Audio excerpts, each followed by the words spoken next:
101 টাকা কাবিনে বিয়ে করব। ও আপনার যিনি হাজবেন্ড হবেন উনি বললেন 101 টাকা কাবিনে বিয়ে করবে, এতে করে ভালোবাসা থাকবে নাকি? না তা জানি না, উনি বললেন যে আমি 101 টাকা কাবিনে বিয়ে করব। তখন কাজী সাহেব বললেন যে আপনি কি আমার সাথে মশকরা করছেন? আসলে আমি আমার এই কথাটা মানে কোন মিডিয়াতে এখন পর্যন্ত বলিনি, কখনোই বলিনি যে আসলে আমার খুব ছোটবেলায় বিয়ে হয়েছে। আমার পরিবার থেকে বিয়ে দেওয়া হয়েছিল। খুব ছোটবেলা বলতে ধরেন তখন আমি মেডিকেল কলেজে ফার্স্ট ইয়ার। ওকে, পারিবারিক ভাবে হয়েছিল বিয়েটা? হ্যাঁ, মানে কি বলবো, এখন ভাবি যে হয়তো ওই কারণেই আল্লাহ আমাকে শাস্তি দিয়েছে যে আমি তার সাথে সংসারটা করতে পারিনি, এই জন্য হতে পারে। দেখেন আল্লাহ কিন্তু আমাকে ইশারা দিয়েছিল, আল্লাহ কিন্তু মানুষকে ইশারা দেয়, কিন্তু আমরা এত বোকা যে আমরা আল্লাহর ইশারা ধরতে পারি না। আসসালামু আলাইকুম প্রিয় দর্শক এবং শ্রোতা, আল্লাহ সর্বাবস্থায় আমাদের সবার মঙ্গল করুন সেই দোয়া এবং শুভকামনা জানিয়ে শুরু করছি লাইফের অন্যতম একটা এপিসোড। অনেকদিন পরে লাইফের একটা এপিসোড করছি। প্রথমে আপনি নামটা আপনার মুখে একটু বলেন, আপনার পুরো নামটা। আমার পুরো নাম হচ্ছে সাবরিনা শারমিন হোসেন মিষ্টি। সাবরিনা শারমিন হোসেন মিষ্টি, কিন্তু আপনাকে সাবরিনা নামে মোটামুটি সবাই ডাকেন, তাই কি? নাকি মিষ্টি নামে? মিষ্টি নামে। মিষ্টি নামে, আচ্ছা। বর্তমান বয়স যদি বলতে কোনো আপত্তি না থাকে? মেয়েদের তো বয়স বলা ঠিক না, কিন্তু আমার গেস্টের সবাইকে আমি বয়স বলতে বলি। আপনার আপত্তি থাকলে আমি চাইবো না আপনি বলেন, কিন্তু ইটস লাইক বয়স তো বয়স, এটা নিয়ে আসলে গোপন করে করাটা কি বা কোনো? মেয়েরা সবসময় বয়স গোপন করতে চায়, আমিও সেই দলে। Okay fine. সো আপনার জন্ম জেলা কোথায়? আমি ঢাকা ধানমন্ডিতে আমার জন্ম। ধানমন্ডিতে আপনি বড় হয়েছেন? না, আমার জন্মের পরপরই উইদিন 1 ইয়ার আমি চলে যাই নেদারল্যান্ডসে।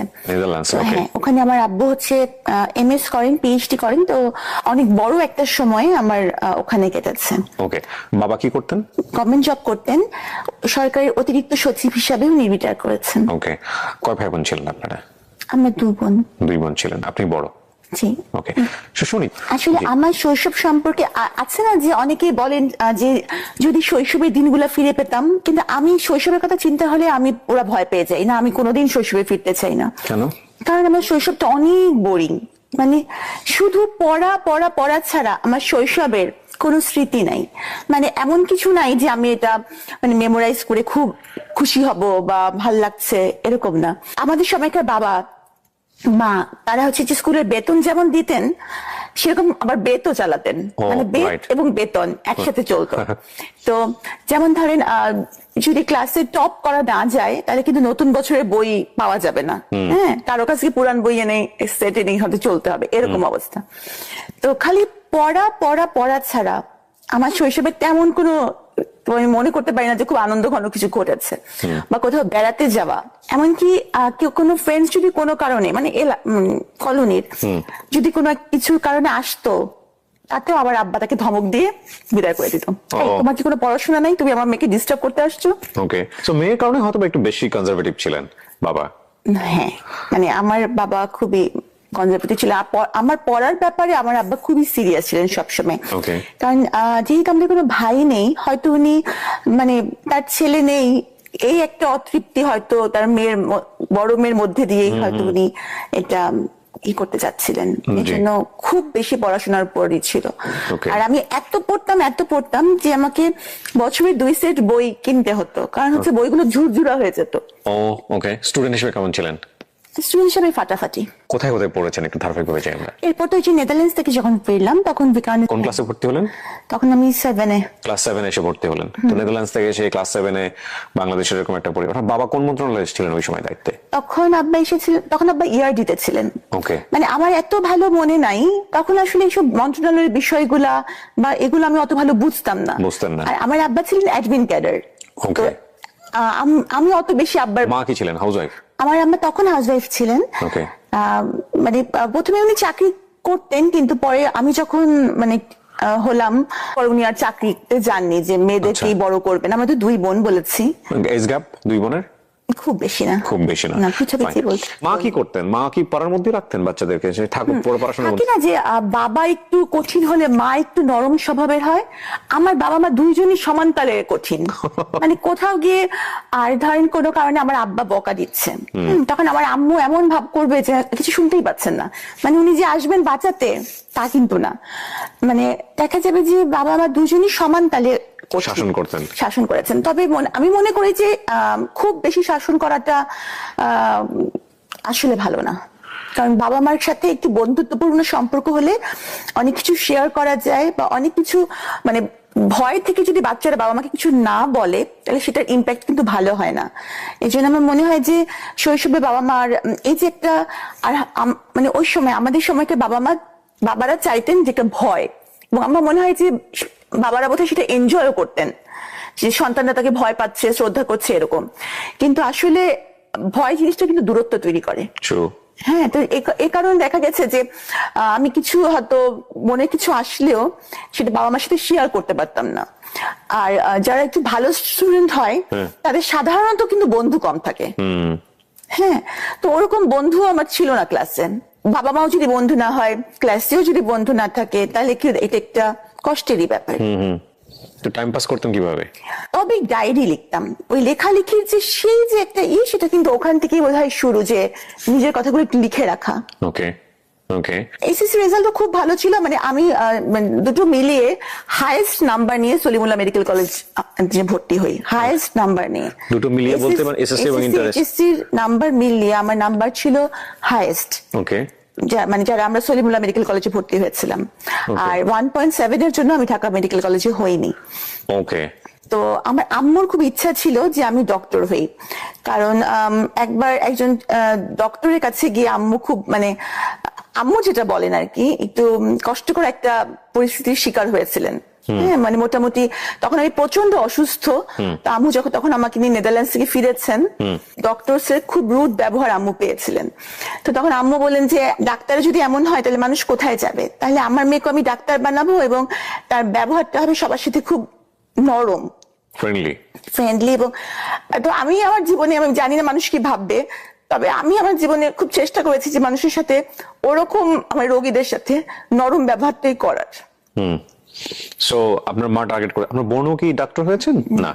ওকে। তো আপনি সলিমুল্লাহ মেডিকেল কলেজে পড়লেন, এমবিবিএস ওখানে কমপ্লিট করলেন, রাইট? ইন্টার্নশিপ করার পর আপনার স্পেশালিটি কোন দিকে গ্রো করলো? ভেবেছিলাম আমি গাইনি অ্যান্ড অবস নিয়ে পড়বো, তো আমি সেটা নিয়ে পড়া শুরু করলাম। তো এফসিপিএস পার্ট 1 করার পর আমি ট্রেনিং করলাম, কিন্তু পরে আমার মনে হলো যে না, আমি আসলে এমন কিছু করব যেটা সবার জন্যই চ্যালেঞ্জিং। কার্ডিয়াক সার্জন, ছেলে হোক বা মেয়ে, সংখ্যায় কম এবং পড়াটা কঠিন, এবং এজন্যই আমি কার্ডিয়াক সার্জারি সুইচ করব। তখন আমি আবার এফসিপিএস পার্ট 1 করলাম কার্ডিয়াক সার্জারিতে, করে ট্রেনিং করলাম। ট্রেনিং করে আবার যখন রেসিডেন্সি প্রোগ্রাম করা হলো বঙ্গবন্ধুতে, তখন আমি রেসিডেন্সি প্রোগ্রামে ঢুকলাম। ওকে। এটা হচ্ছে মানে এমএস কোর্স, 5 বছরের, পুরোটা সময় ওখানে ইনভলভ থাকতে হবে।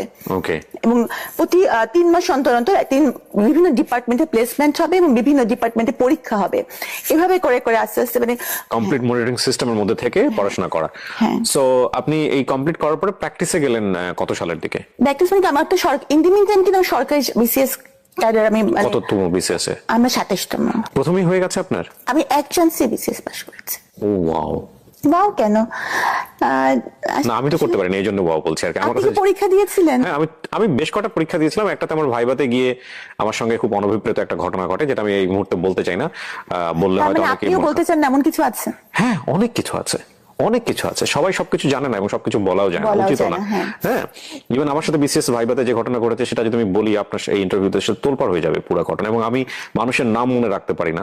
যে ভদ্রলোক আমার ইন্টারভিউ নিয়েছিলাম, আমি ডেফিনেটলি শিওর সে হয়তো এখনো কর্ম অবস্থার মধ্যে আছে।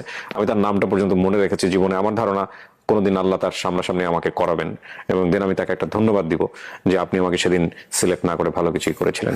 যাই হোক, সো ওটা একটা অন্য প্রসঙ্গ। আপনি আপনি অনেক মেরিটোরিয়াস। আমরা কি ইতে মানে লাইভে আছি? না না, কেউ দেখছে না, এটা রেকর্ড হচ্ছে জাস্ট। আপনার প্রথম পোস্টিং কোথায় ছিল? দিনাজপুরের রামডুবির হাট। গিয়েছিলেন ওখানে? হ্যাঁ, ওখানে 1.5 বছর আমি ছিলাম। 1.5 বছর। It's okay. আপনার ওখানকার অভিজ্ঞতা কেমন ছিল? তখন অবস্থা এমন ছিল যে ওখানে থাকতে অনেক কষ্ট হয়েছে। আমি তখন ওই যে এফসিপিএস করলাম, তখন ট্রেনিং পোস্টে আমার পোস্টিং হয়ে গেল ঢাকা মেডিকেল কলেজে, তখন চলে আসলাম। কিন্তু ওই সময়টুকু খুব কষ্ট হয়েছে। আরেকটা ব্যাপার কি, আমার আব্বা হচ্ছে যে এমন মানুষ যে আমার আব্বা কখনো কারো কাছে কোনো সুপারিশ তার মেয়ের জন্য কখনো করবেন না। আমার আব্বা কিন্তু যখন আমি মেডিকেলে মানে ভর্তি পরীক্ষা দেই, তখনও আমার আব্বা সরকারি চাকরিতে আছেন, উচ্চপদস্থ কর্মকর্তা। আবার এমনকি যখন আমি বিসিএস পরীক্ষা দিই, তখনও আব্বা সরকারি চাকরিতে। কিন্তু আমি আব্বাকে ভুলেও বলিনি যে আমার কবে মানে ভাইভা হবে, কারণ আব্বা কিছু বলবেনও না এবং মানে কোনো লাভও নাই এবং আমি চাইও না। আচ্ছা। হ্যাঁ, মানে আমার আব্বার সাথে ওই যে বললাম একটা দূরত্ব ছিল, এই জন্য একটা ইগোর কনফ্লিক্ট কিন্তু সবসময় ছিল, Okay. যে আমার কিছু জন্য আমি আব্বার কাছ থেকে সাহায্য নিব না। ওকে, তো বা আমার আব্বার কাছে আমি কিছু চাই না, বা তার কাছে আমি ছোট হব না। আমি মানে এই জিনিসটা তখন বুঝতে পারতাম না যে বাবা মার কাছে মানুষ সবসময় ছোটই। Sabrina, if you want to cry there is no problem, you can cry. হ্যাঁ, কান্না হাইড করতে হবে না, কান্না আমাদের জীবনের একটা অংশ। কাঁদতে পারাটা একটা বিশাল গুণ, সবাই কাঁদতে পারে না। হ্যাঁ, এবং যারা কাঁদতে পারে না তারা আমি মনে করি অনেক কষ্টের মধ্যে থাকে। আল্লাহ আমাদেরকে চোখের পানি দিয়েছে আমাদের কষ্ট নিবারণ করার জন্য। So if you want to cry you can cry, no problem. আপনি এফসিপিএস করার জন্য আপনি ঢাকাতে হ্যাঁ, আসলেন। পার্ট 1 পরীক্ষা দিয়ে ট্রেনিং পোস্টে ঢাকা মেডিকেল কলেজে আমার পোস্টিং হলো। ওকে, সো ওখানে আসলেন এবং আসার পরে আপনি পড়াশোনা করছিলেন এবং ডেফিনেটলি তখন আপনার বিয়ে হয়নি, হয়েছে কি? আমি জানি না আপনার লাইফ সম্পর্কে, যে কারণে আমি জিজ্ঞেস করছি। আসলে আমি আমার এই কথাটা মানে কোন মিডিয়াতে এখন পর্যন্ত বলিনি, কখনোই বলিনি, যে আসলে আমার খুব ছোটবেলায় বিয়ে হয়েছে। আমার পরিবার থেকে বিয়ে দেওয়া হয়েছিল। খুব ছোটবেলায় বলতে? ধরেন তখন আমি মেডিকেল কলেজে ফার্স্ট ইয়ার। ওকে, পারিবারিক ভাবে হয়েছিল বিয়েটা? হ্যাঁ, আমাদের ফ্যামিলির মেয়েরা সবাই খুব সুন্দরী এবং তারা কখনো কোনো চাকরি করে না বা চাকরি করতে তাদের প্রয়োজন হয় না। তো তারা সবাই স্বাভাবিকভাবে বড় লোকের ওয়াইফ। তো আমার কিন্তু পড়াশোনার প্রতি অসম্ভব ঝোঁক ছিল। তো মানে আমি ঠিক সংসার করা বা এই জিনিসটার মতো ম্যাচিউরিটি বা কিছু আমার ছিল না। তো আমি দেখা যেত যে আমার বাবার পাশে থাকতাম এবং আমি খালি পড়তাম, মানে সংসার করা ওইভাবে যাওয়া হতো না, না? আমি কখনোই যেতাম না। হ্যাঁ, তো এই কারণে দেখা গেছে যে আমার ওই সংসারটা টেকেনি। এইখানে একটা লম্বা গল্প। ওই সংসারটা কত বছরের ছিল আপনার প্রথম বিয়ের সংসারটা? যেভাবে থাকুক না কেন, মানে ডিভোর্স হওয়া পর্যন্ত কত বছর? 4-5 বছর। মানে আপনি বিসিএস এ জয়েন করেছেন না তারই আগে ডিভোর্স হয়ে? তার আগে ডিভোর্স হয়ে গেছে। আচ্ছা, এখানে একটা বিষয় আমরা একটু বলে রাখি। আপনারা যেহেতু সামাজিক যোগাযোগ মাধ্যমের কল্যাণে হোক বা করোনাকালীন সময় ওনাকে নিয়ে প্রচুর রিপোর্ট হয়েছে সে কারণেই হোক, তো সুতরাং ওনার ফেসটা অনেক নন। আর আমাদের অনুষ্ঠানের ডিসক্লেইমারে কিন্তু একটা কথা আমরা স্পষ্টভাবে সবসময় বলে দিই, যে কোনো লাইফের গল্প এখানে যখন বলা হয় তখন দুটো বিষয় আমরা খেয়াল রাখি।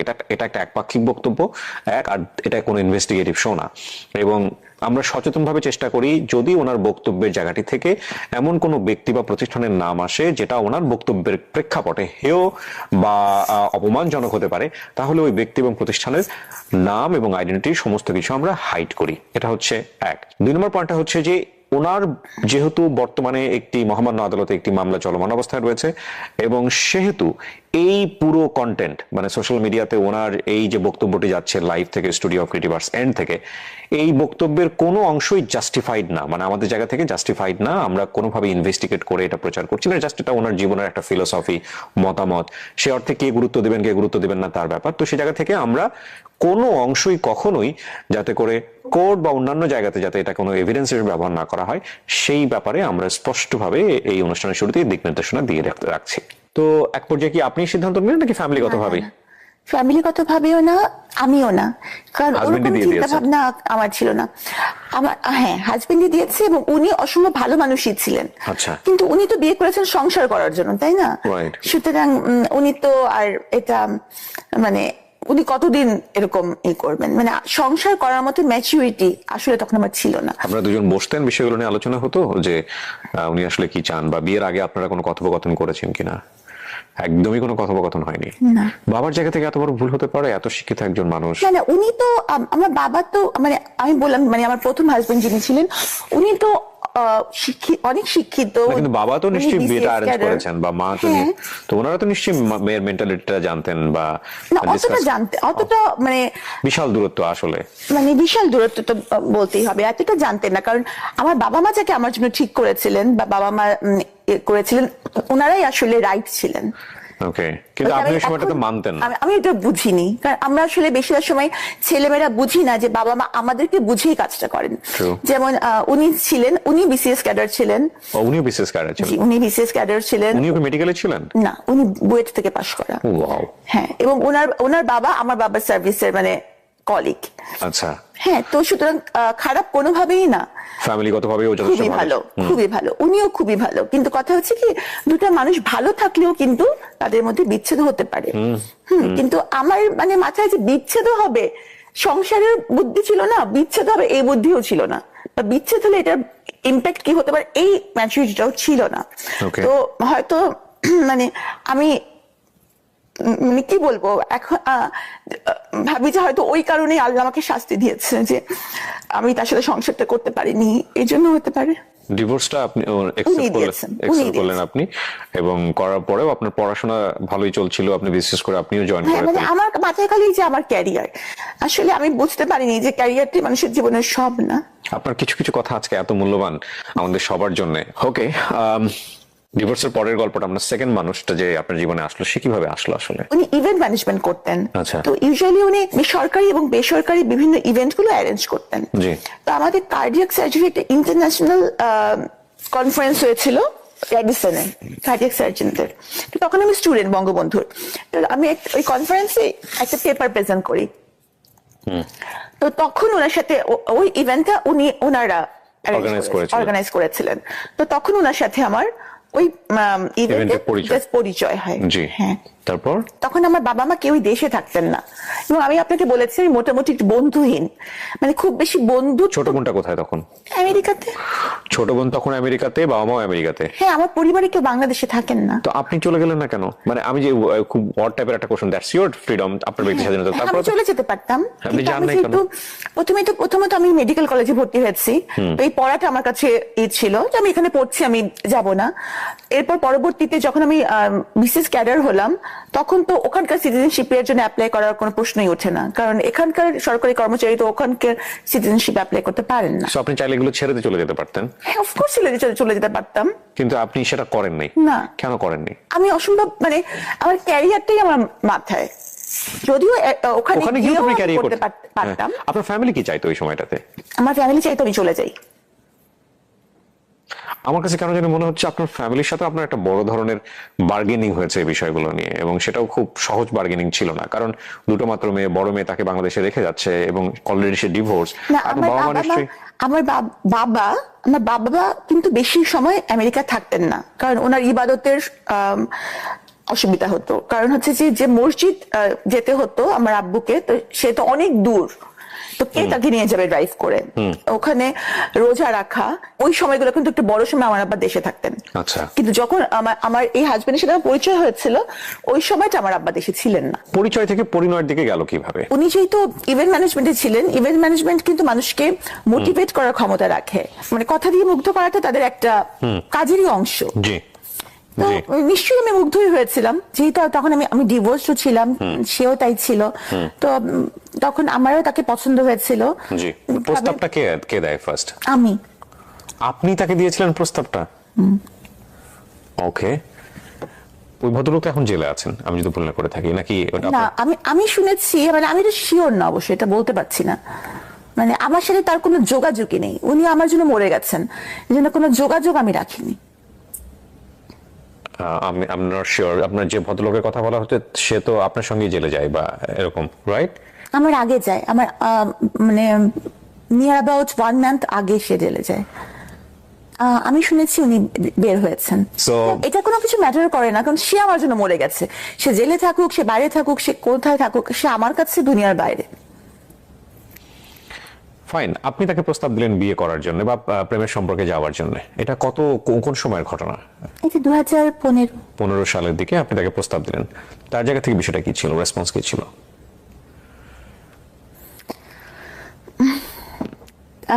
তাহলে বিয়ের ঘটনাটা বলতে হয়। হ্যাঁ প্লিজ, আমি তো শোনার জন্য অপেক্ষা করছি, বলেন না। আমি ভাবছিলাম যে কোনো সম্পর্কই আসলে মানে আমাদের মাথায় যে আমরা একটু পুরান কালের মানুষ, বিয়েটাই আমাদের কাছে মানে জাজমেন্ট তো টাইপের, এটা তো আর তখন না আমাদের। তো বিয়ের কথাটা আমি বলেছি যে তাহলে আমরা বিয়েই করব।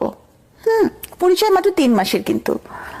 হ্যাঁ, তো আর আব্বা আম্মাকে তো বলা যাবেই না, আব্বা আম্মা দেশেও নাই, আর আমার আব্বা মামা কখনো এই বিয়েতে জীবনেও রাজি হবে না, জীবনেও না।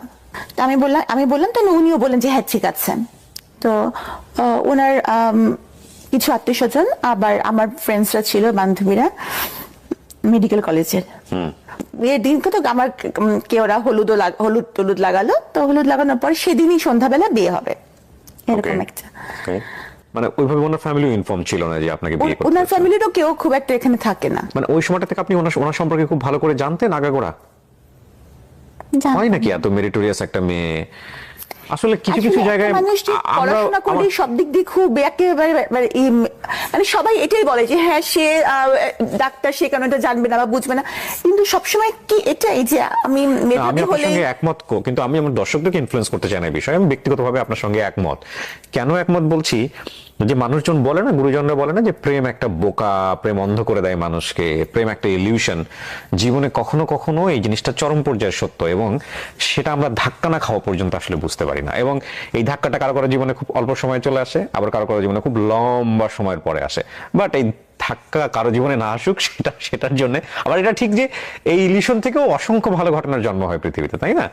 তবে এটা ঠিক যে ওই লাভ এক ধরনের মোহ, এবং এই মোহতে অনেক বড় বড় জিনিস মানুষ ওভারলুক করে যায়, অনেক বড় বড় জিনিস, ব্যাপারে কোনো সন্দেহ নেই। আপনি ওনার সম্পর্কে তেমন কিছু জানতেন না, আর উনি তো মোটামুটি জানতো বোধহয় আপনার সম্পর্কে, যে আপনার ফ্যামিলিরা কারা কারা আমার আছেন। সম্পর্কে সব জানতো। আমার সম্পর্কে এখনো তো আমি অনেকের সম্পর্কে জানি না, কিন্তু সবাই তো আমার সম্পর্কে জানে। সো না, ডেফিনেটলি আপনার সেই সময় তো সেরকম অবস্থা ছিল না, আর এখনকার জানার অবস্থা তো অন্য কারণ। মানে অনেকে জানার আগ্রহ থাকে, তো আমার মনে হয়নি যে আমার কিছু জানার দরকার, বা কার মাধ্যমে জানবো, কাকে জিজ্ঞেস করবো তার সম্পর্কে, মানে এরকম। আর সে তো আর কোনো মানে এখানকার কোনো স্টুডেন্ট ছিল না যে তার কলেজে গিয়ে আমি জিজ্ঞেস করবো, বা এটা আমার মাথায় আসে না যে কিছু আমার জিজ্ঞেস করা লাগবে। আচ্ছা, হ্যাঁ, এটা আমার মাথায় আসে নাই, সত্যি কথা যেটা। সো তারপর কি হলো? তো তখন ওই যে সেদিন বিয়ের সন্ধ্যায় ঘটনা, আমার হ্যাঁ, বিয়ে। হ্যাঁ, তারপর উনি আসলেন, আমার ফ্রেন্ডসরা ছিল, এসে উনি বললেন যে আমি তো বিয়ে করব না।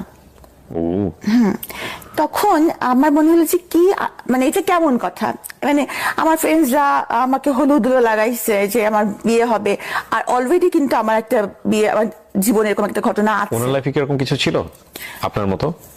হ্যাঁ, আমি পরে জানতে পেরেছি। তখন পর্যন্ত আপনি কি জানতেন এটা বলেন আমাকে। তখন পর্যন্ত জানতাম যে উনি বিবাহিত, আমি ডিভোর্সড। ও, তখন পর্যন্ত আপনি জানতেন যে আপনার মতো উনিও বিবাহিত, ডিভোর্স, এবং ওনার কোনো বাচ্চা কাচ্চা নাই? না, বাচ্চার কথা জানতাম, বাচ্চা আছে এটা জানতেন আপনি? জানতাম। ওকে, ফাইন। কিন্তু তখন আমার কাছে এটা মনে হলো যে এটা একটা মানে আমিও তখন এমন ছিলাম যে আমার কাছে মনে হলো যে ইগোর ব্যাপার, কি আমাকে বিয়ে করবে না, মানে আমাকে কেউ বিয়ে করবে না, এটা কেমন কথা। কিসের কমতি আছে আমার, হ্যাঁ, যে কারণে আমাকে বিয়ে করবে না? হ্যাঁ, মানে আমার এরকম মনে হলো। আসলে অনেক মানুষ অনেক বিশেষ করে সিচুয়েশন মানুষ অনেক বোকা হয়ে যায়।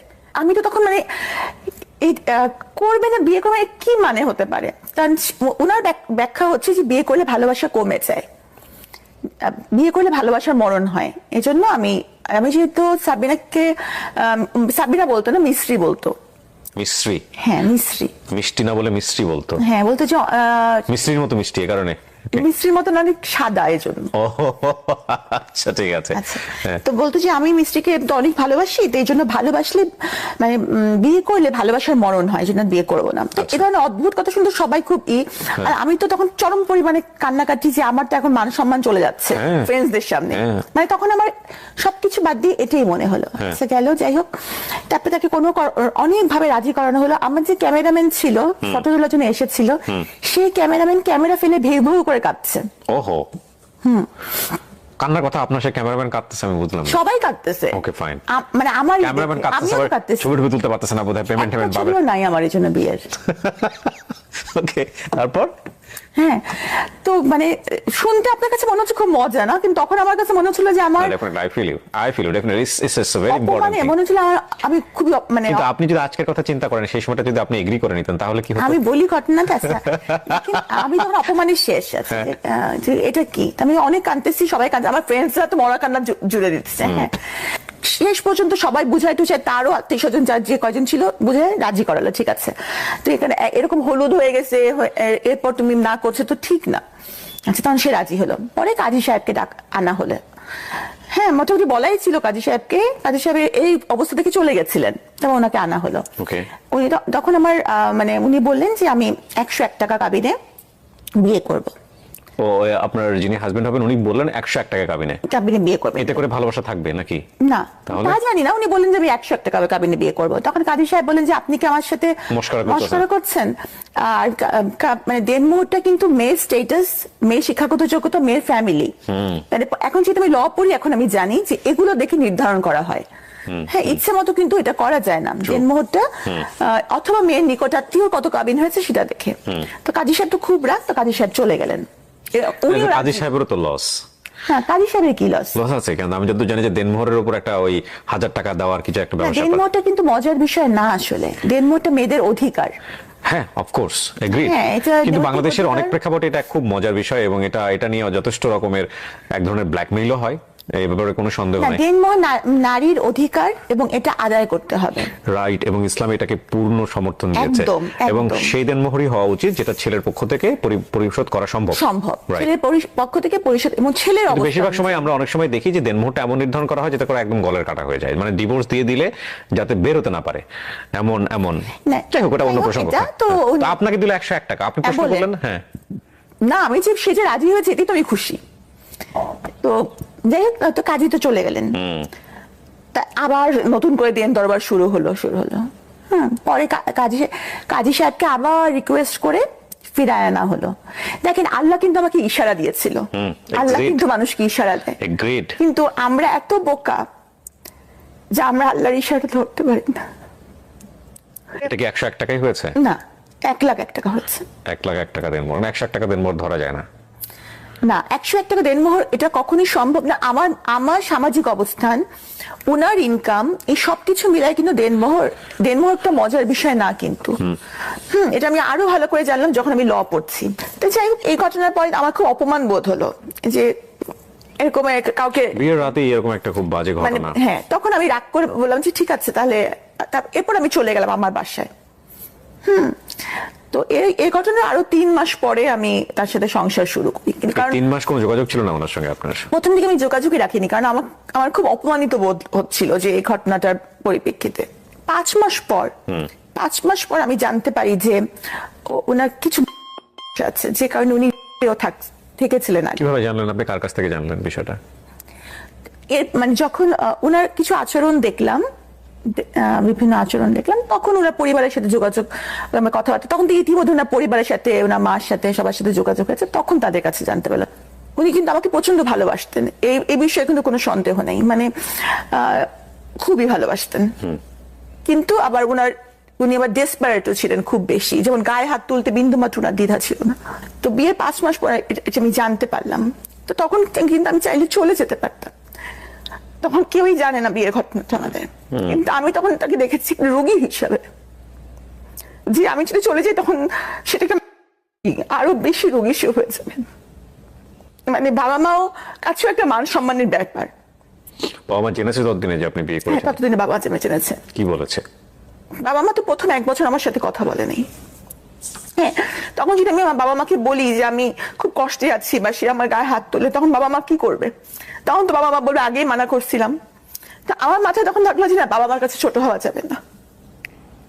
আমি আসলে বুঝি নেই যে বাবা মার কাছে মানুষ সবসময় ছোটই থাকে।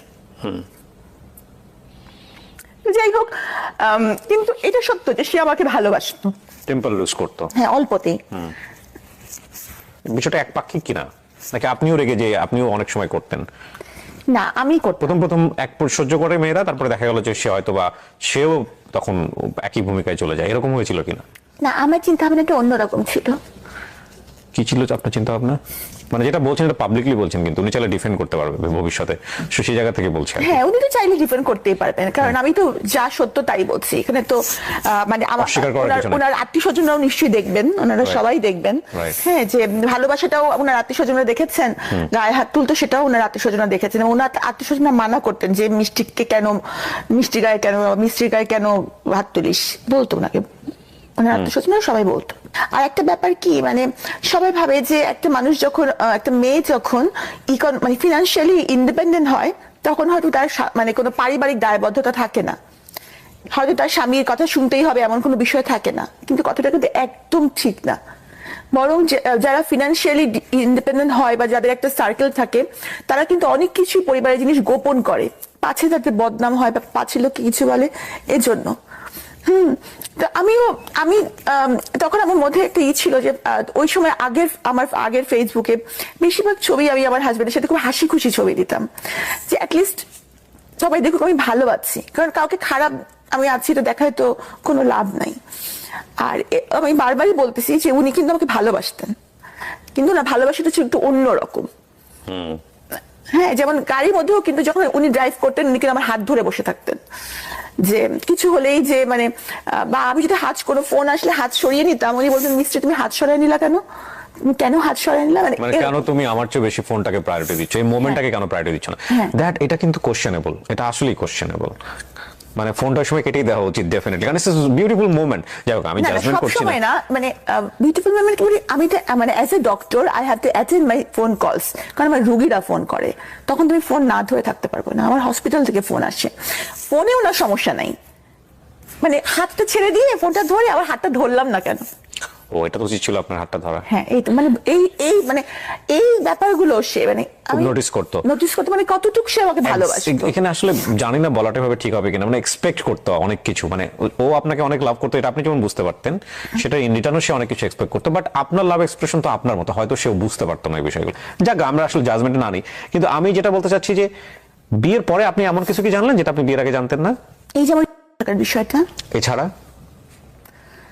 থাকা বিষয়টা তো খারাপ না, ও থেকে ভালো হয়ে আসছে। না ভালো হয়ে এসেছিল, কিন্তু মানে এরপর যে এই যে জিনিসগুলো আমার সেটা ছিল, এবং দেখা গেছে যে এই পুরো 5 বছরে কিন্তু উনি ওষুধ খেয়েছেন, আমি ওনাকে রেগুলারই মানে উনি ট্রিটমেন্টেই ছিলেন। কিন্তু আপনার মেডিকেল ভাষায় এটা কি আপনি খারাপ বলবেন? না, একটুও খারাপ না, এই জন্য আমি তাকে ছেড়ে যাইনি।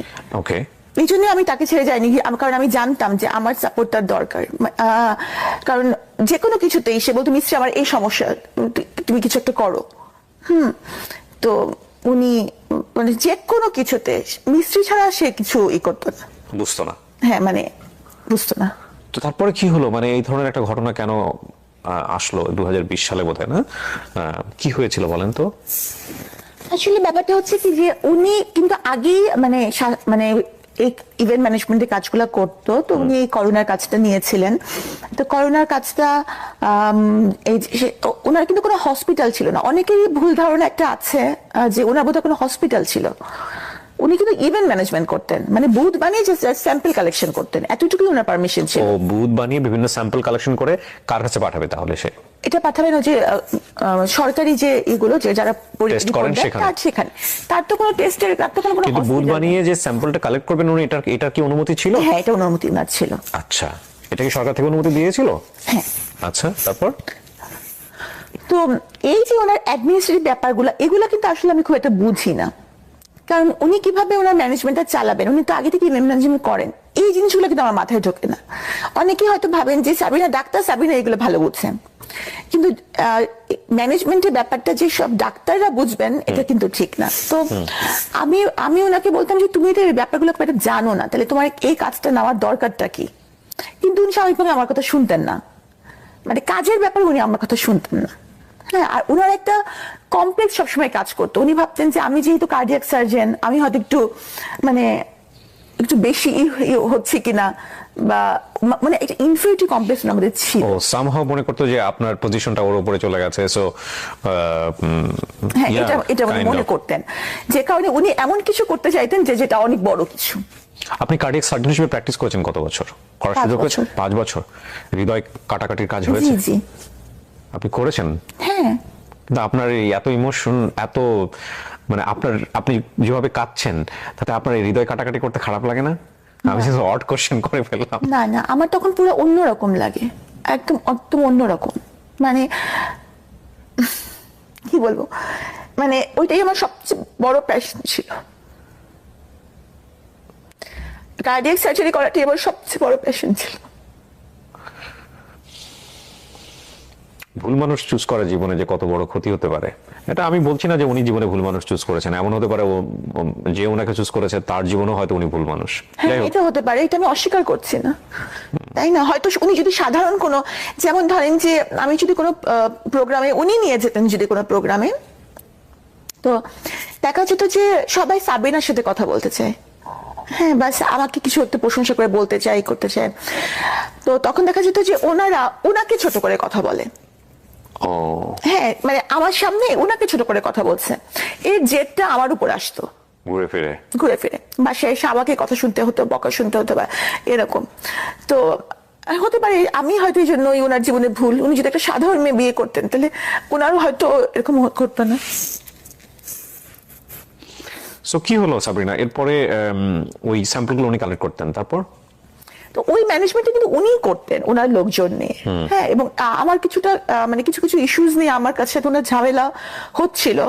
তো এই কারণে আমি কিন্তু ওই সময়টা আমার বাবার বাসায় থাকতাম, আমি কিন্তু ওখানে থাকতাম না। তো তখন থেকে আমাদের মধ্যে একটা বিশাল বড় গ্যাপ, এই করোনার পরবর্তী সময় থেকে। তো একবার উনি ওই যে তিতুমির কলেজে বিপদে পড়লেন, তখন উনি আমাকে ওই ফোন দিলেন রাত্রিবেলা। তখন আমার মামি কিন্তু আমার বাবার বাসায়, বললো মিস্ত্রি আমি অনেক বিপদে পড়েছি, এখানে অনেক মারামারি হচ্ছে। তখন আমি ছুটে গেলাম, কারণ আমার মধ্যে সবসময় ছিল যে উনি কিন্তু পুরাটা সময়, আমি বললাম যতদিন আমি সংসার করেছি পুরাটা সময় এই যে ওষুধ খেয়েছেন, মানে উনি একটু মানে নিয়ার ওনার ছিল। তো আমি সবসময় ওনাকে এভাবে দেখেছি যে ওর যেন কোনো বিপদ না হয়। উনি ডাকলে, উনি আমার হাজবেন্ড, উনি বিপদে পড়েছেন, সেই তিতুমিরে যাওয়াটাই কি আমার অপরাধ ছিল? নাহলে আমি কোনো কোম্পানির চেয়ারম্যান না, কারণ জেকেজি হচ্ছে একটা ব্যক্তি মালিকানাধীন কোম্পানি, প্রোপাইটারশিপ কোম্পানির কোনো চেয়ারম্যান বলে পোস্ট থাকে না, থাকতে পারে না। তারপরেও সবাই জানে জেকেজির চেয়ারম্যান আমি, যদিও এখানে চেয়ারম্যান বলে কোনো পোস্ট থাকা সম্ভব না।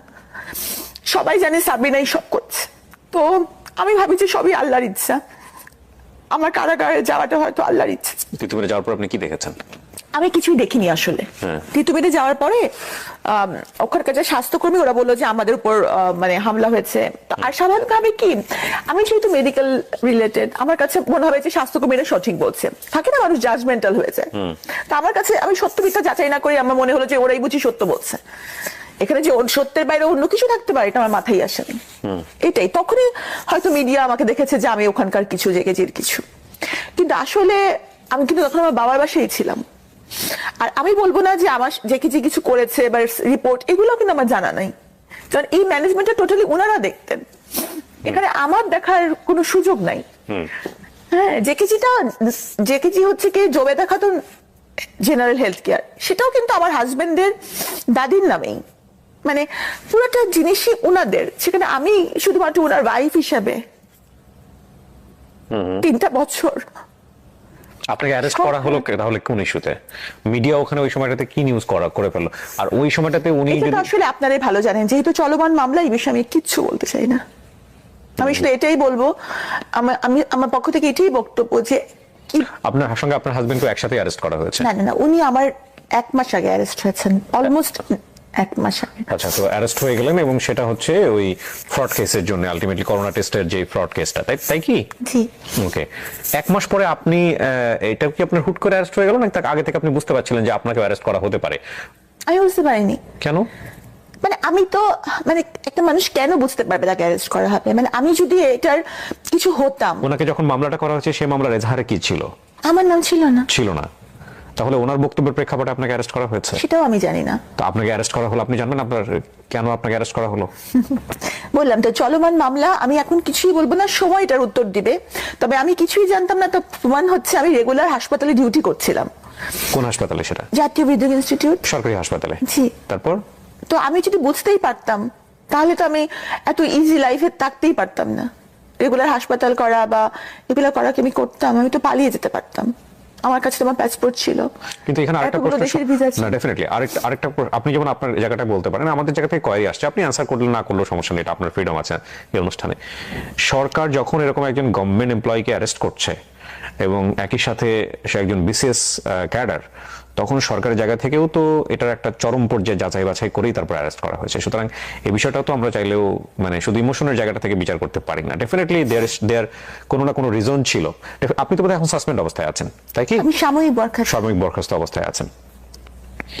সো আপনি বলতে চাচ্ছেন যে আপনার হাজবেন্ডেরই কর্মের জন্য বেসিক্যালি আপনাকে এই জায়গাটায় আসতে হয়েছে? আমি বলতে চাচ্ছি না যে উনি এই কাজটা করেছেন, আপনি সেটাও বলছেন না? আমি সেটাও বলছি না, কারণ আমি এটা জানি না। আচ্ছা, কি হয়েছে আপনি জানেনই না? আমি জানি না আসলে। তাহলে আপনি বলতে চাচ্ছেন যে মিডিয়াতে যে সব ঘটনা ঘটেছে বা যেগুলো নিয়ে আসা হয়েছে সেগুলো কি মিথ্যা? আমি তো এটাই বলবো যে যেহেতু মামলাটি চলমান, এই জন্য আমি এই প্রসঙ্গে কিছু বলবো না। আর আমি যদি এখানে আপনার শোতে বসে কাঁদতে কাঁদতে মরেও যাই আমি নির্দোষ এটা বলে, যারা ভাববে যে সাবিনা দোষী তারা ভাববেই সাবিনা দোষী, যেমন ধরেন আমি কিন্তু এখন সাজা খেটে বের হয়েছি 3টা বছর। 3টা বছর কিন্তু কম কথা না। হ্যাঁ, একটা মানুষের জন্য 3টা দিনও জেলে থাকা কষ্টকর। এখনো কিন্তু আমি সাজা খাটার পরেও সাবিনার দিকে অভিযোগের আঙ্গুল রয়ে গেছে। না না, নট লাইক দিস। আপনি 3 বছর কেটেছেন, আপনি সারাটা জীবন বাংলাদেশের সামাজিক প্রেক্ষাপটে কোনোদিন কি আপনি এই এই এই মানুষের যে কুদৃষ্টি সেখান থেকে বেরোতে পারবেন? কখনোই পারবেন না। আপনি যদি নির্দোষ হন, আপনি কোনোদিন এটা থেকে বেরোতে পারবেন না। এটা অপূরণীয় ক্ষতি। আমি বলছি না আপনি দোষী না নির্দোষ, এটা আমাদের সামাজিক জায়গা থেকে এটা একটা বড় ধরনের বিষয়। পুলিশ ধরা মানেই মনে করে নেয় মানুষ, এটা তো আপনি জেল কেটেছেন, পুলিশ ধরা মানেই মানুষ মনে করে না যে সে খারাপ লোক। সো ওই জায়গাটা না আমরা পরে যাচ্ছি, কিন্তু আপনাকে তলব করা হয়েছিল, সো আপনি অ্যাটেন্ড করেছেন, তারপর আপনাকে বলা হয়েছে জেলে চলে যাওয়ার জন্য। এর আগ পর্যন্ত, এই ঘটনার আগ পর্যন্ত আপনার নামে কোনো ধরনের কোনো ক্রিমিনাল কেস বা কোথাও কোনো কিছু কি আছে সরকারের খাতায়? কোথাও কিছু নাই। হলো তো আপনার বিশেষ জবই হওয়ার কথা না, নাই, এটাই ফার্স্ট। আপনি জেল জীবন নিয়ে একটা বই লিখেছেন, সেটা নিয়ে এবারে বইমেলায় তুমুল আলোচনা হচ্ছে, অনেকেই কিনেছেন, অনেকে রিভিউ করছেন। বন্দিনীটা কিন্তু আমার লেখার উদ্দেশ্য কিন্তু আমার জেল জীবন না, অন্তত এই খণ্ডটা, এটা প্রথম খণ্ড, আমি বন্দিনীর দ্বিতীয় খণ্ডের কাজে হাত দিয়েছি। হ্যাঁ, এটা অন্তত অ্যাটলিস্ট আমার ঘটনা না, এটা হচ্ছে। কি সুন্দর কথা লিখেছেন উনি বইয়ে। আহা, আমি তো দেখি না এই জিনিসটা। আপনি আমাকে বইটা দিয়েছেন, কি সুন্দর একটা অটোগ্রাফ দিয়েছেন। আল্লাহ আপনার দোয়া কবুল করুক। দেখেন সাবরিনা লিখেছেন কি সুন্দর করে, আপনারা পড়ে নিয়েন। হ্যাঁ, খুব সুন্দর করে। আমি একটু পড়ে শোনা, জানো উল্টো ভাবে দেখা যাবে কিনা ক্যামেরায়। প্রচন্ড খ্যাতিমান এই মানুষটিকে আল্লাহ আরো খ্যাতি শিখরে নিয়ে যাক। আলহামদুলিল্লাহ, আল্লাহ আপনার দোয়া কবুল করুক। জি, আপনি যেটা বলছিলেন যে জেলে যাওয়ার গল্পটা। হ্যাঁ, তো এগুলো হচ্ছে এক একটা মেয়ের জীবন কাহিনী, বা একটা মানুষ কখন দেখা যাচ্ছে যে বিভিন্ন রিলেশনে ইনভলভ হয়ে, মানে এইসব। আমি একটা অনুষ্ঠান করতাম, যাহা বলিব সত্য বলিব, হ্যাঁ, এবিসি রেডিওতে। এরপরে আমি সিক্রেট নামে করেছি ঢাকা এফএমে, একই কন্টেন্ট কিন্তু ডিফারেন্ট নামে। সেখানে আমি এরকম অসংখ্য কেস পেয়েছি, অসংখ্য কেস আমি এখানে এভাবে রিভিলও করেছি রেডিওতে, যেটা হচ্ছে যে একজন মানুষ কিভাবে অপরাধী হয়, কি অপরাধ করে এবং এটার পরিণতি কি হয়। তো আপনি যেটা বলছেন সেটা তো ডেফিনেটলি আপনি একবারে গ্যাং যেটা বলে, জেলখানায় গিয়ে বসে আপনি জিনিসটা ফেস করতে পেরেছেন। এবং আমি এই প্রেক্ষাপটগুলোর কারণে অ্যাটলিস্ট মানুষ বুঝবে যে এটা করলে অপরাধ হয়, এটা করলে জেলে যেতে হয়। বইটা পড়েন আপনারা, হ্যাঁ, বইটা পড়লে হয়তো আপনাদের একটা নলেজ তৈরি হবে। কিন্তু আপনার অভিজ্ঞতা কি ছিল? যে এই জীবনটা সম্পর্কে তো আপনি জানতেনই না। আপনি একটা সোভার ফ্যামিলি থেকে এসেছেন, আপনি একটা চমৎকার পরিবেশ, নিজের মনস্তাত্ত্বিক জায়গা থেকে এগুলো মেনে নেওয়া তো ভয়ঙ্কর রকমের একটা যুদ্ধ, এক। আর 2 নম্বর হচ্ছে আপনি ওখানে যাওয়ার পরে আপনি কি পেলেন, কেমন অ্যাকোমোডেশন পেলেন, মানে কি হলো, এগুলো একটু আমাদেরকে বলেন। আমি যখন প্রথমে ওখানে গেলাম, আমি তো যেহেতু বিসিএস ক্যাডার ছিলাম, সেহেতু কারাবিধান অনুযায়ী আমি ডিভিশনে ছিলাম। ডিভিশন মানে হচ্ছে একটা, এটা হচ্ছে ব্রিটিশ আমল থেকে নির্ধারণ করা একটা আলাদা রুম থাকবে আপনার জন্য, এটা আলাদা রুম থাকবে, সাথে বারান্দা থাকবে, আর হচ্ছে যে একটা সেবক থাকবে। আর খাবার দাবার ব্যাপারটা হচ্ছে যে নর্মাল একজন মানে বন্দি যে পরিমাণ খাবারটা পাবে, সেম মেনুটাই, সেম মেনু, কিন্তু গ্রামস এর কিছু ডিফারেন্স থাকবে। ডিভিশন প্রাপ্ত আসামি পাবে। কিসের? ধরেন আজকে আপনার বরাদ্দ হচ্ছে যে মিষ্টি কুমড়া, হ্যাঁ, হ্যাঁ, একজন নর্মাল বন্দি, হ্যাঁ, আমি সেই মিষ্টি কুমড়াই বরাদ্দ পাবো, কিন্তু আমারটা আমার কুক রান্না করবে। ওকে, হ্যাঁ, ওকে। কিন্তু মেনু কিন্তু সেম। গল্প সল্প করার জন্য কোনো মানুষ দেওয়া হবে? উনিই গল্প করবে। উনি কি থাকে আপনার সঙ্গে নাকি চলে যেত? না, থাকতো, ওই রুমেই থাকতো, এক রুমে থাকে। উনিও কি জেল জীবন কাটাচ্ছে নাকি?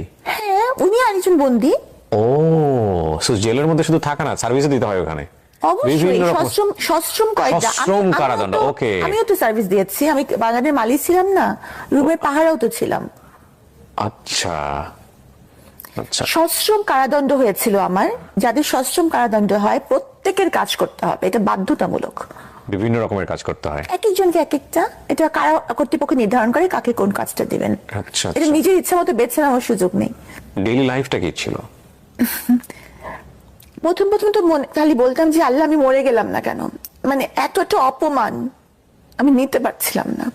আর একটা মেয়ে যখন কোনো মামলায় সম্পৃক্ত হয়, তো সেই মেয়েটার ব্যক্তিগত জীবন, তার চরিত্র, তার বয়ফ্রেন্ডের সংখ্যা, তার চলাফেরা, তার লিপস্টিকের কালার এমন ভাবে আলোচিত হয় যে সেটা এতটাই ভয়ঙ্কর যে তার জীবন তো জীবন, তার বাবা মার জীবন ধারণ করাটাও কঠিন হচ্ছে।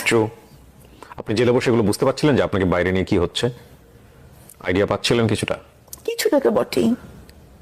কোনো মেয়ে যদি কোনো যৌন হয়রানির ভিকটিম হয়, তখনও কিন্তু তার চরিত্রের দিকে অঙ্গুলি নির্দেশ করা হয়েছিল, হয় যে তার চলাফেরায় নিশ্চয়ই কোনো দোষ আছে। তাহলে চিন্তা করেন যে যেখানে আরেকটা নারী মামলায় সম্পৃক্ততার অভিযোগে অভিযুক্ত হয়, তার চরিত্র নিয়ে কত কথা উঠতে পারে। আর সে যদি একটু আধুনিক হয়, সে যদি একটু গাঢ় কালারের লিপস্টিক দেয়, তাহলে তো বুঝেই নেন কি হবে তার সাথে। তার জীবন তো দুর্বিষহ হয়ই, তার বাবা মার জীবনটাও শেষ।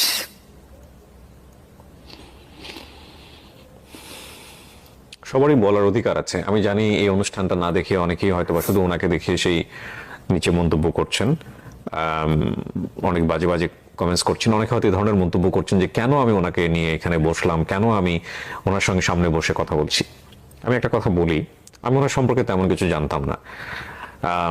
উনি বইমেলায় বইটা নিয়ে প্রতিদিনই কোনো না কোনোভাবে বিভিন্ন কন্টেন্ট ক্রিয়েটরদের যারা আছেন তাদের কাছে বাইট দিচ্ছেন, সেগুলো আসছে, স্ক্রল করে দেখছি।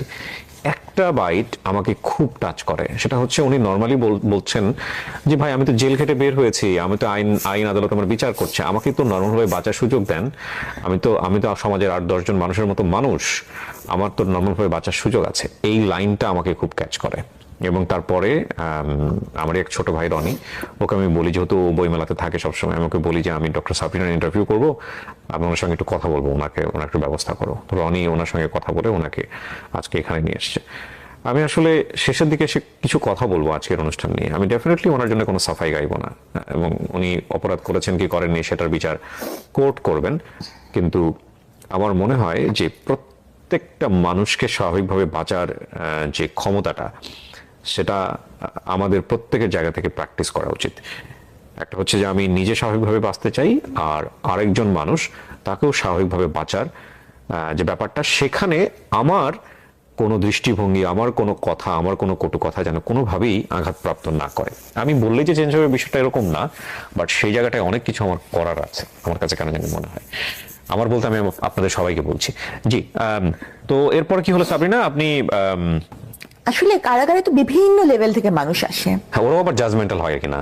ও হ্যাঁ, ওরা তো কিছুটা প্রথম দিকে তো যথেষ্টই ছিল যে, আর এমনিতে হচ্ছে কারাগারে যেসব মানুষ আসে, মানে দেখা যায় যে বেশিরভাগই মাদক মামলা নিয়ে আসেন, এবং তাদের সাথে তো আমাদের কিছু ডিফারেন্স আছেই। হ্যাঁ, তো তারা তো কটাক্ষ করতো, উপহাস করতো। আপনার লেভেলের ওখানে কেউ কাউকে পান নাই? যে হ্যাঁ, আছে আছে। আচ্ছা, কেউ কেউ অপরাধ করে এসেছে, স্বীকার করেছে যে এটা করেছি। যেমন যে তার মানে যে নিজের চোখে প্রত্যক্ষ করেছে যে তার ছেলের সাথে এরকম ঘটছে, তারপর কি সে মেরে ফেলেছে? তাকে মেরে ফেলেছে, সে নিজে স্বীকার করেছে এটা। মানে তার ছেলেকে করা হচ্ছিল, তারপরে সে খুন করেছে তাকে? হ্যাঁ। মহিলা? মহিলা, হ্যাঁ হ্যাঁ, মহিলা তো বটেই।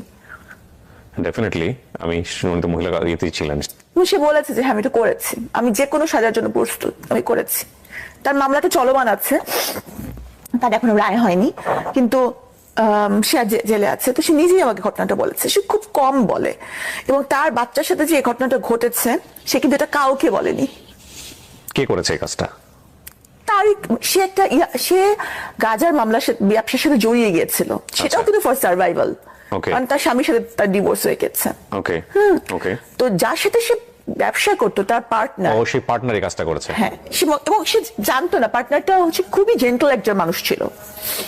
তো যখন সেটা দেখলো, মানে সে নিতে পারছিল না, এবং যখন এবং সে কিন্তু কাউকে বলে নাই এই ঘটনাটা, কারণ তার বাচ্চার ভবিষ্যৎ যদি নষ্ট হয়। সে জেলে ঢুকে বসে আছে। হ্যাঁ, সে কাউকে বলে নাই যে আমার বাচ্চার সাথে এরকম ঘটনা ঘটেছে।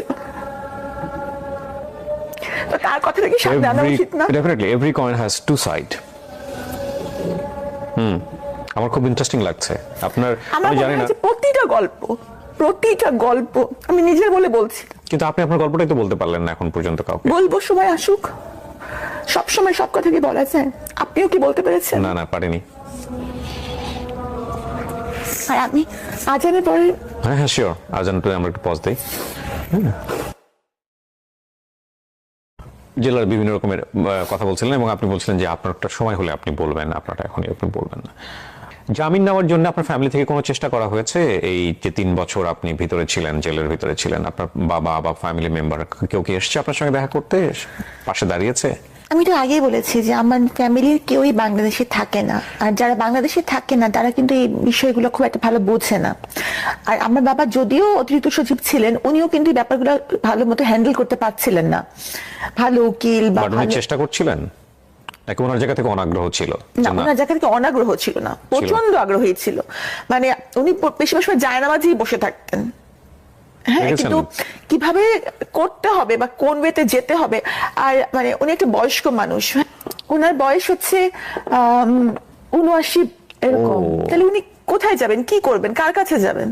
আমার তো কোনো ভাই নাই, তো মামলাটা ভালো মতন হ্যান্ডেলও আসলে করা হয়নি। যে প্রকাশনী থেকে প্রকাশ পেয়েছে, ওনারা যোগাযোগ করেছিলেন আপনার সঙ্গে যে আমরা বই বের করতে চাই? আর আমার এডিটর যিনি, আহমদ পাবলিশিং হাউস। জি, আমার যিনি এডিটর, উনিও মারাত্মক ভালো একজন এডিটর। কতগুলো বিক্রি হয়েছে এখন পর্যন্ত? আজকে আমি রেকর্ড করছি, এই ডেটটা বলছি, 15ই ফেব্রুয়ারি পর্যন্ত। আমি খুব দ্রুত এই ভিডিওটা পাবলিশ করব। হ্যাঁ, আচ্ছা, প্রথম 6 দিনের মধ্যে বইটা এসেছিল 4 তারিখে, 4, 5, 6, 7, 8, 9 তারিখের মধ্যে বইয়ের 1000 প্রথম মুদ্রণের 1000 কপি শেষ হয়ে গেছে। ওকে। হ্যাঁ, তো উনি আমার প্রকাশক যিনি, উনি এটার জন্য প্রস্তুত ছিলেন না আসলে, সত্যি কথা। আমি নতুন, প্রস্তুত ছিলেন না। তো শেষ হয়ে যাওয়ার পর উনি মুদ্রণে গিয়েছেন, যখন মানে মাত্র 25টা কপি বাকি ছিল, তখন উনি আবার সেকেন্ড মুদ্রণে গেছেন। এই জন্য মাঝখানে 3 দিনের না, 2.5 দিনের গ্যাপ। 2.5 দিন, হ্যাঁ। 2.5 দিনের গ্যাপ ছিল। তো পরে হচ্ছে যে আবার বইয়ের মুদ্রণ চলে এসেছে, দ্বিতীয় মুদ্রণ। অনেকে মনে করতে পারেন যে এই বইটা প্রমোশন করার জন্য আমি ভিডিওটা করছি। নো, ডেফিনেটলি না। এই বইটা এমনিতেই বইমেলাতে হট কেক। হ্যাঁ, সো এটা প্রমোশন করার কিছু নাই। ডক্টর সাবরিনা বই কোথায় পাওয়া যায়, বইমেলাতে গিয়ে আপনারা বললেই দিয়ে দিবে। আর হ্যাঁ, ডেফিনেটলি আমি প্রমোশন করি, বাট আমি কোনো বইয়ের প্রমোশন এখন পর্যন্ত করিনি। আচ্ছা, সো সাবরিনা, আপনি 3 বছর পর যে জামিনটা পেলেন, এটা সরকার থেকে আপনাকে জামিন দেওয়া হলো, এবং বের হওয়ার পরে আপনি জীবনটাকে কিভাবে দেখলেন 3 বছর পর? যখন এখন তো আপনার নিয়মিত হাজিরা দিতে হয় ডেফিনেটলি। বের হয়েছেন কত সালে? আপনি কবে বের হয়েছেন? আমার 8 মাস হয়েছে। 8 মাস হয়েছে। বের হওয়ার পরে আপনি কি পেলেন, কোথায় গেলেন, কি বের করলেন? হওয়ার পর আমি আমার আব্বাকে বললাম, আব্বা তুমি কি আমাকে বাকি জীবনটা খাওয়াতে পারবা? তখন আব্বা বলে হ্যাঁ পারবো। তখন আমি ধরে নিলাম যে আমি আর কিছু করব না। হ্যাঁ, আমি বেশিরভাগ সময় যা করব, চেম্বার করি বা আমি লেখালেখি করি বা আমি আইন পড়ছি, কোনোটাই টাকা উপার্জনের জন্য হবে না। কারণ আমার আব্বা বলছে আব্বা আমাকে মোটামুটি খাওয়াতে পারবে। আর গয়নাগাটি আমি কখনোই পড়ি না, তাহলে আমার জীবনে খুব বেশি চাহিদা আগেও ছিল না, এখনো নাই। আমি কারাগারের মহিলাদের কিছু কথা দিয়ে এসেছি যে তাদের জন্য আমি কিছু করব। কারণ কি, আমি নিজে টের পেয়েছি যে মামলাটা যদি সঠিকভাবে হ্যান্ডেল না করা হয় তাহলে কতটা ভুগতে হয়। এবং অনেকেই আছেন যাদের মামলাটা যদি একটু প্রপার ওয়েতে হ্যান্ডেল করা যায়, তাহলে কিন্তু মামলা থেকে এটা খুব ভালো রেজাল্ট আসা সম্ভব। এটা চিন্তা করে প্রথমে আমি এলএলবি তে ভর্তি হয়েছি। আমি একদম বের হওয়ার পরপরই সেশন ধরেছি, এবং আমার কাছে মনে হয়েছে যে একজন আইনজীবী চাইলে তার মানে ক্লায়েন্টের জীবন, মান সম্মান, ভবিষ্যৎ সবই তো আল্লাহর হাতে, কিন্তু উনি চাইলে এটা করতে পারেন, সংরক্ষণ করতে পারেন। তো আমি নিজে এলএলবি তে ভর্তি হয়েছি, এবং আমার ইচ্ছা যে ওই বন্দীদের জন্য কিছু করা। কারণ আমি বের হওয়ার সময় আমাকে বলছে যে আমাদের জন্য কিছু কইরো, আমাদের কেউ নাই।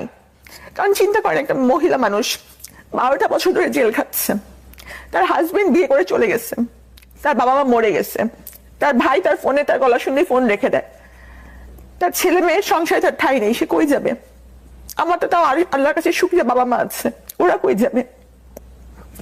আর আমি যেভাবে পদে পদে হিউমিলিয়েশনের শিকার হচ্ছি, তাদের কি অবস্থা?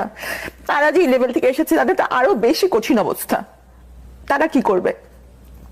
তো আমার যেটা মনে হয়, সাবরিনা যেমন একটা বন্দীদের প্রতিনিধি, সাবরিনা সাজা খেতে বের হয়েছে, সাবরিনাকেও বাঁচতে দেন। অন্য বন্দীরা যদি সংশোধিত হয়ে বাঁচে তাহলে তাদেরকেও বাঁচতে দেন। I admit this line. অবশ্যই বাঁচতে দেওয়া উচিত, সম্মানের সাথে বাঁচতে দেওয়া উচিত। দেখুন, পৃথিবীতে আমরা কেউই ফেরেশতা হয়ে দুনিয়াতে আসেন, ইনক্লুডিং মি। আমি আমার কথা বলছি, যারা এই অনুষ্ঠানটা দেখছেন অনেকেই আপনারা জাজমেন্টাল হবেন, আমি জানি ডেফিনেটলি হবেন, কিন্তু জাজমেন্টাল হওয়ার আগে আঙ্গুলটা নিজের দিকে দেন। আপনি জানেন, আল্লাহ জানে যে আপনার জীবনে পাপ কত, আপনার জীবনে কত ভয়ঙ্কর ভয়ঙ্কর গুনাহ আছে, যেটা হয়তো আপনি শুধু জানেন এবং আপনার সৃষ্টিকর্তা জানেন। সুতরাং এত পাপ নিয়ে, এত ভুল নিয়ে আরেকজন মানুষের দিকে অন্তত পক্ষে আপনি সেই কাজটা বা সেই আঙ্গুলটা তুলেন না যেটা তাকে স্বাভাবিক জীবন দিবে না। আমি কি Definitely. একটা কথা আমি বলতে চাই, সেটা হচ্ছে যে যখন প্রথমেই মানুষ আমার সামনে নেতিবাচক বলে, তারা কিন্তু প্রথমে আমাকে চেনে না, ব্যক্তিগতভাবে চেনে না। তারা কেন আমাকে খারাপ ভাবে যে একটা মহামারীর সময় একটা খুবই সেন্সিটিভ মামলার সাথে আমার সম্পৃক্ত ছিল, জি। এই জন্যই এই প্রতারণার প্রতি তাদের সেই এইটা, তাই না? কারণ তারা তো ব্যক্তিগতভাবে আমাকে চেনে না, বা আমি এটা করতে পারবো কি পারবো না এটা কিন্তু আমার কলিগ বা ফ্রেন্ডসরা জানে যে সাবিনা এটা করতে পারে না, কিন্তু ওনারা কিন্তু জানে না।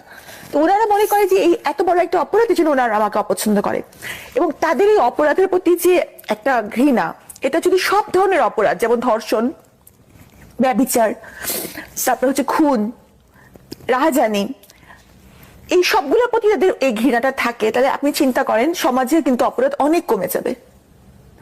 কিন্তু কিন্তু কারো যদি ওই এটা থাকে যে না, সাবিনা দোষী হোক নির্দোষ, সাবিনাকে পছন্দ করি না, তারা কোনো লজিকই শুনবে না। তাহলে তাহলে কিন্তু তারা কোনো লজিক শুনবে না।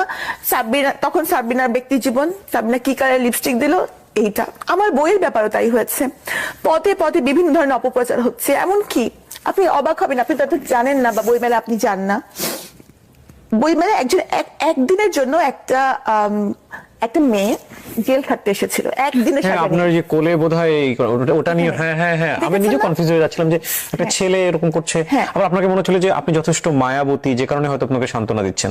কি হয়েছে ঘটনাটা বলো, তুমি বলেছো না বোধহয় একটা হ্যাঁ জায়গায়? বলেছি। হ্যাঁ। ওই মেয়েটা একটু মানে খেলোয়াড়, আচ্ছা আচ্ছা। খেলোয়াড় মেয়েটা, এবং খেলোয়াড় মেয়েরা ওদের ড্রেস আপটাও একটু অন্যরকম হয়, জি, জি, জি। এবং একটু ফিজিক্যাল এটাও একটু অন্যরকম হয়ে যায়, Okay, ছেলেদের ড্রেস পরে ড্রেস ছিল। পরে বয় কাট চুল। ওকে, তো সে একদিনের সাজা নিয়ে একটা মারামারি মামলায় জেলখানে এসেছিল। আচ্ছা।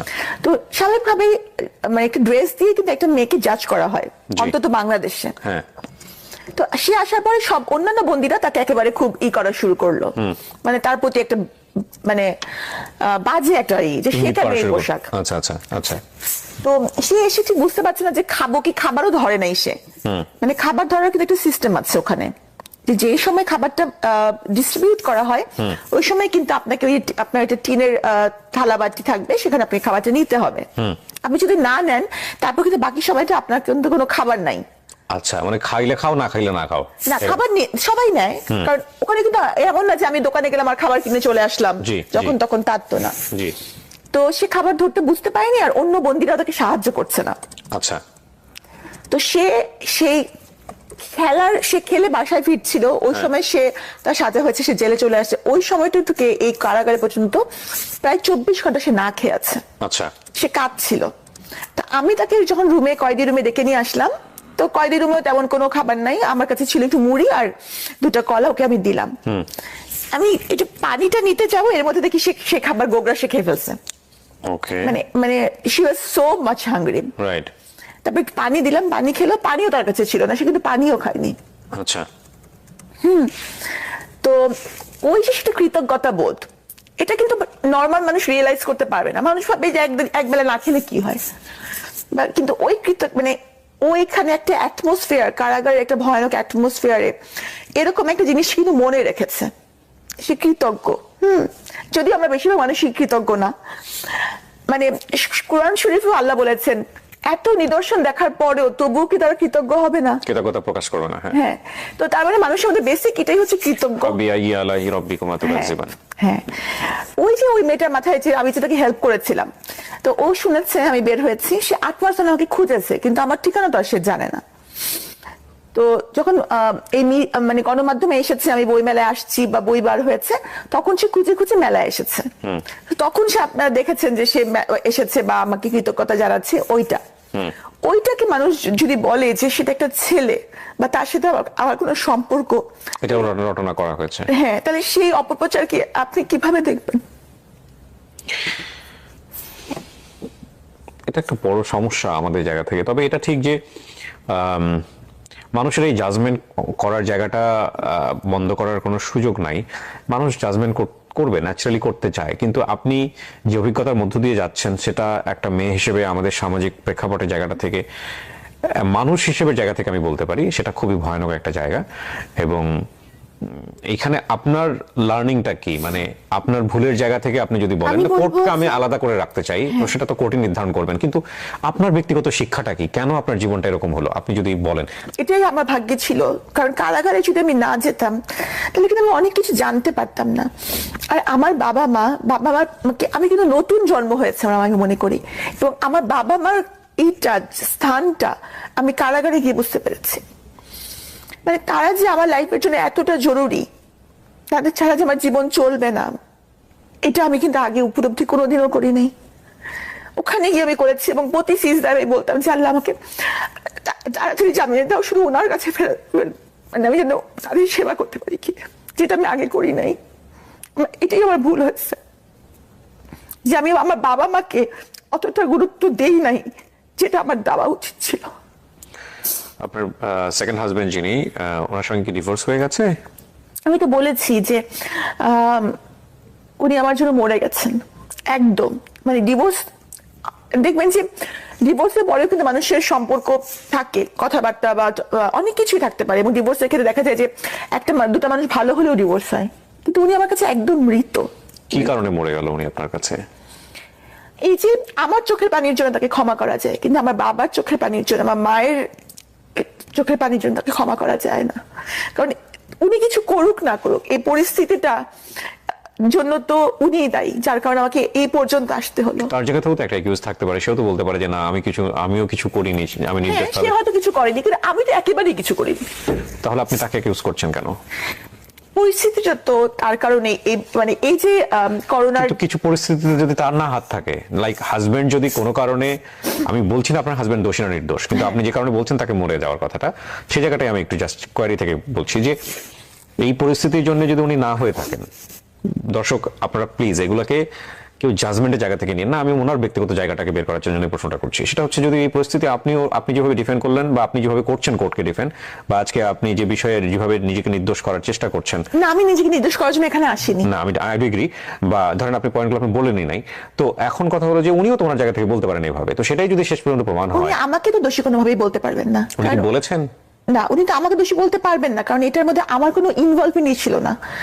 আর আরেকটা ব্যাপার হচ্ছে যে আমি তো এটা বলিনি যে, কিন্তু পরিস্থিতি তো উনার কারণেই তো এটার মধ্যে আমার সম্পৃক্ততা, তাহলে তো এটার মধ্যে আমার সম্পৃক্ততার কোনো বিষয় নাই। না, কিন্তু হাজবেন্ড যদি বিপদে পড়েন, সেই বিপদটা যদি তার নিজের ক্রিয়েট না করা হয়, ডেফিনেটলি হাজবেন্ডের ফ্যামিলি সেটা সাফার করে, এটাই তো স্বাভাবিক। হ্যাঁ, তো আপনি যদি আপনার হাজবেন্ডকে দোষী না বলেন, তাহলে ওনার কারণে যে আপনার যে সাফারটা হয়েছে সেটা তো আপনাকে অ্যাকসেপ্ট করতে হবে। কিন্তু এই যে 3টা বছর, সেই 3টা বছরে আমার বাবা অসহায়ের মতন উকিল খুঁজেছে, হ্যাঁ হ্যাঁ, তাদের পরিবার থেকে কোনো সাপোর্ট বা তার কাছ থেকে হ্যাঁ। কোনো সাপোর্ট আসে না।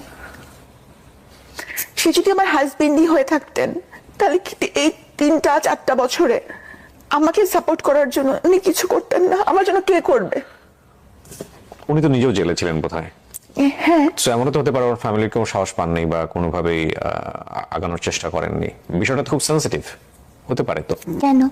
যাই হোক, আপনাদের ইন্টারনালি ভিতর যেগুলো আছে সেগুলো নিয়ে আমরা নাই বা ঘাটলাম, কিন্তু আপনি বলতে চাচ্ছেন যে so আপনাদের কাগজে কলমে কোনো ডিভোর্স হয়নি? না, ডিভোর্সের কাগজ আমি দিয়েছি আগেই দিয়ে দিয়েছেন।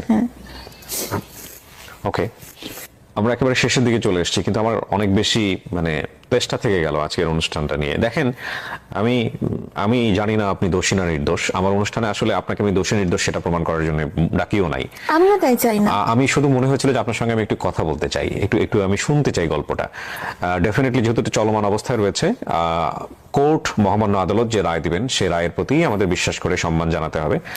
এবং তবে এটা ঠিক, একটা মানুষ সমাজে জন্মগ্রহণ করার পরে, একটা পরিবারে জন্মগ্রহণ করার পরে সমাজ থেকে সে নেয়, পরিবার থেকে সে নেয়, রাষ্ট্র থেকে নেয়, তার পেছনে ইনভেস্ট করা হয়। সে একটা মেধা হয়ে সমাজে জন্মগ্রহণ করে এবং তারপরে সমাজকে সে কন্ট্রিবিউট করতে চায়। সেই জায়গাটায় যখন কোনো ব্যত্যয় ঘটে, তাহলে এই যে পুরো ইনভেস্টটা তার পেছনে হলো, এই ইনভেস্টটা তখন অপচয় হয়ে যায়।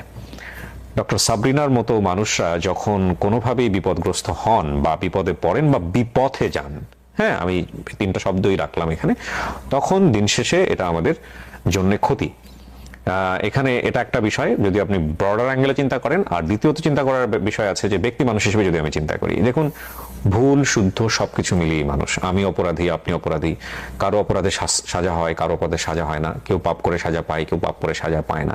কিন্তু কোনো মানুষ ওই যে বললো না যে প্রায়শ্চিত্ত করে এসে যদি সে সুন্দরভাবে বাঁচার জন্য সমাজে বাঁচতে চায়, তাহলে আমাদের যে সামাজিক দৃষ্টিভঙ্গির জায়গাটা যে ও একবার জেল খেটেছে কিংবা ও যে একবার পাপ করেছে, এই যে দৃষ্টিভঙ্গি জায়গাটা থেকে তাকে আন্ডারমিন করা, এটা ভয়ঙ্কর রকম ভাবে অন্যায়, এটা মানবিক জায়গা থেকেও অন্যায়।